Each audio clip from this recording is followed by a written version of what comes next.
Hi, I'm Dylan and welcome to my garden. To give you some facts, we're gardening in Piemonte and this is my very first year here.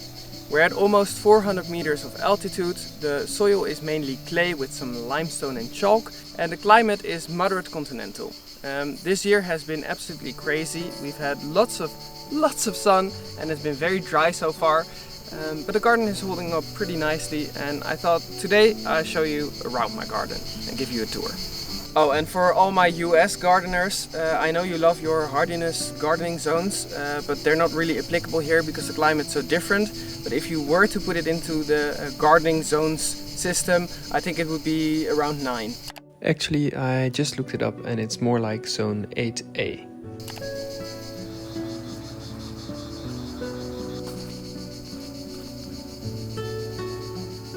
So at the beginning of this year we bought this place and we built 2 raised garden beds. This is the first one. They're roughly 4 by 1.3 meters and I'll put the dimensions in the non-metric system up here somewhere. And here we have a mix of different things. It's not exactly polyculture or permaculture or however you want to call it, but it's not exactly a grid either. It's a bit of both. So here we have a few tomatoes I grew from seed. These are 2 beefsteak varieties and Roma.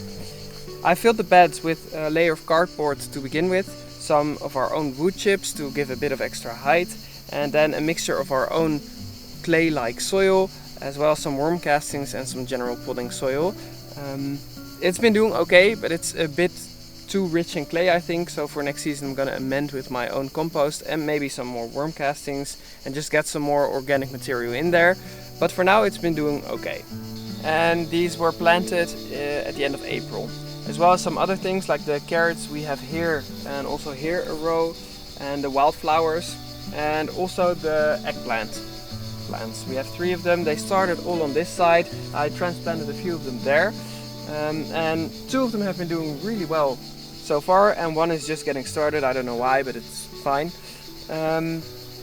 Here I also have a little row of basil. This is just the regular basil that you also know from, I don't know, your pestos and just regular basil, the one I like the best. There's also a different type of basil back there, which I'll show you later, which I think is Thai basil or something else. It tastes a lot like licorice.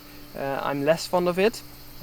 But here the carrots, I'm gonna just take them out when I think the carrots are ready, just by feeling basically. So I'm roughly gonna start picking out the few first ones in a week or so, but I think they need some more time, so we'll see.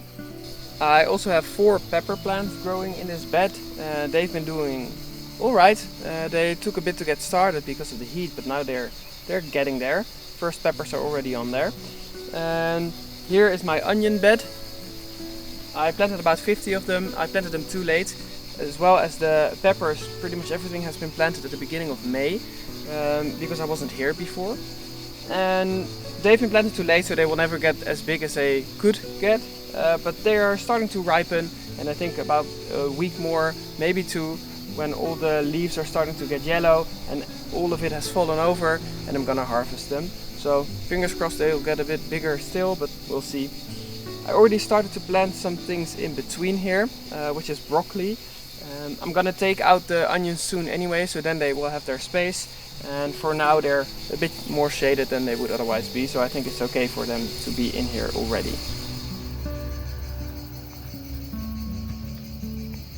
And let's be real, not everything has been doing well, of course. This tomato plant is slowly but surely dying. I think I damaged the stem somehow. It used to be a Roma tomato as well. That's why I planted the broccoli here to take its place.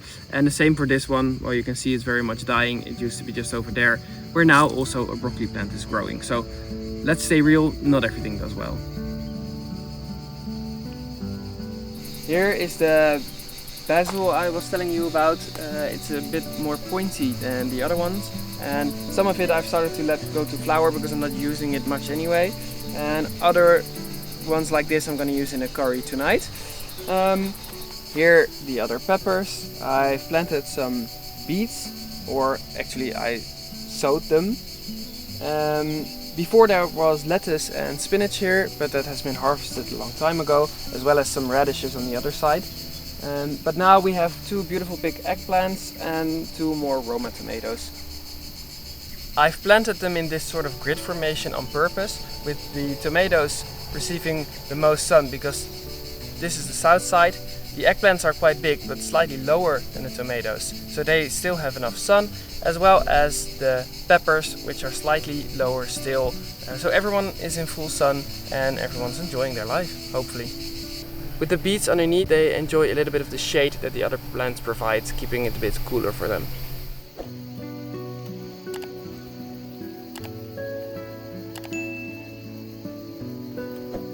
And now on to the second garden bed. This garden bed was constructed much the same way, about a month later I believe, with the difference being there's rotting wood as the underlayer, and this became sort of my tomato bed. On this side we have Datterino, and on the other side we have a local variety of steak tomato. I'm not someone who very meticulously prunes their tomatoes, but I do like to keep the undersides pruned nicely so the leaves never touch the ground, and I like to keep them mulched pretty well, which pretty much goes for all the produce growing here. I trim to about 4 stems with this variety and about 2 for the bigger varieties, but now at this point in the season I'm not so meticulous about suckers and removing them, so it may have become a few more stems by now. I like to keep a lot of leaves in this season because they provide shade and we don't have any fungus problems because it's not raining at all. So I think for now it's best to have a lot of leaves in here, and if it were to start raining and autumn comes, I would remove a lot more leaves to give more airflow. Besides the tomatoes, there's herbs growing on both ends of the beds, with some lovage, thyme. On the other side there's chives and some more regular basil. Except rosemary, which constantly keeps dying here, even though it's thriving everywhere else in the region. And the rest of the bed is planted with beets and broccoli again, and will be planted with some lettuce and spinach again in the fall.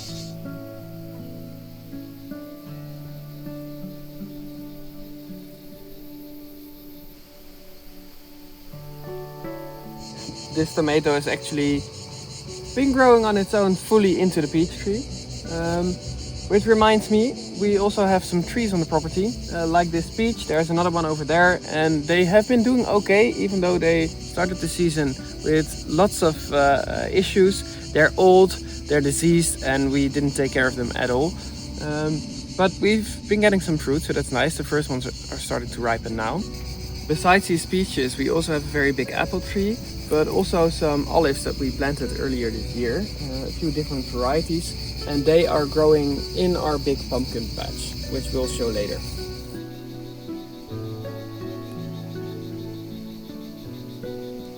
And here's my potato area.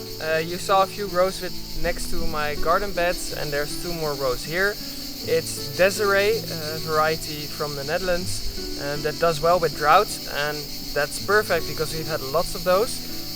It's my first year growing potatoes, so I have no experience with them at all. I don't think I've been doing a great job because not all of them are doing well, but some, like here, are doing well, so that's nice.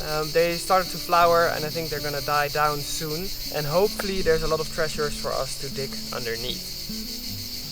Some areas of the garden I keep weeded meticulously, like the onions for instance, and here I've just let it go a bit. The mounds themselves are free of weeds mostly, but in between the rows I don't really mind. And then the last bit of this part of the garden already are my cannellini beans, which you saw me plant recently. They've been doing really well. Some didn't really come up or barely, but others have been doing great. They're a bush variety and they're very easy to maintain. The first ones I planted are starting to flower now, so I'm hoping for a very good harvest. I believe you can use them as fresh beans, but I'm gonna let them cure completely and use them as dry beans throughout the winter, if all goes well. This whole terrace is dedicated to my pumpkins and my summer squash, my zucchini. And I have a few zucchini plants here and one just behind you, and all different types of pumpkins. I have way too many pumpkins and I'm not sure they're gonna do great because they've been struggling with all the heat and all the intensity of sunshine. They have water right now, but they are still sort of wilting due to all the sun and the intensity of the heat.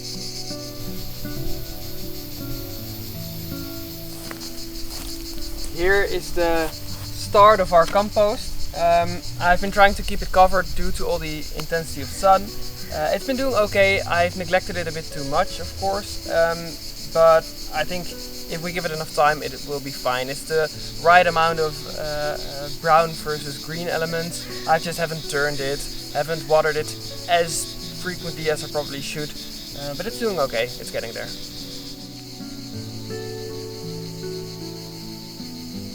The part of the garden behind me with the raised beds is fully fenced in with an electric fence that's solar powered by this device here.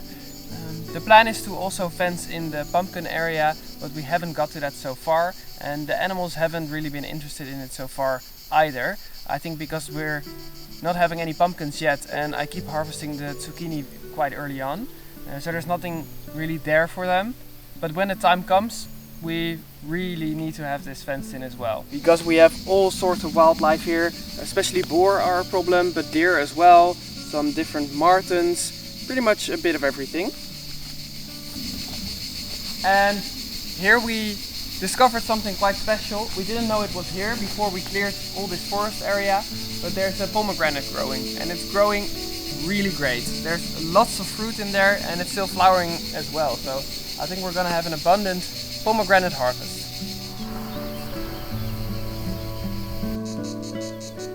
Regarding the olive trees, I've planted a few different varieties this spring, mostly trees that are about 4 to 5 years old, and a few different varieties including Lecchino, which is very cold tolerant. A lot of people are worried about us growing olives here in Piemonte. I've made a whole video about the process, but it's A, getting a lot hotter and the winters are getting less cold here, and B, I've chosen only varieties that tend to perform well in these climates, even though Piemonte is not historically an olive growing region. The trees are doing okay, but they have struggled throughout the entire season so far, and that's due to them still being young and having quite a small amount of roots versus quite a big amount of foliage. So they have steadily been dropping their foliage over the last few weeks, but they are also showing new growth, so I think they're okay. Right after planting we discovered that we had some beetles gnawing away at the leaves, but the problem seems to be pretty okay right now. I think the beetles don't like the heat as well, and we haven't seen them since.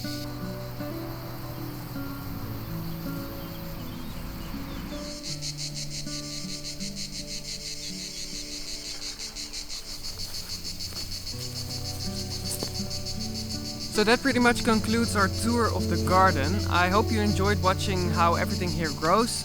I know it's not the world's biggest garden or the best kept garden, and there's lots for me to keep learning, but I hope you enjoyed seeing this and that it maybe inspires you to plant something yourself.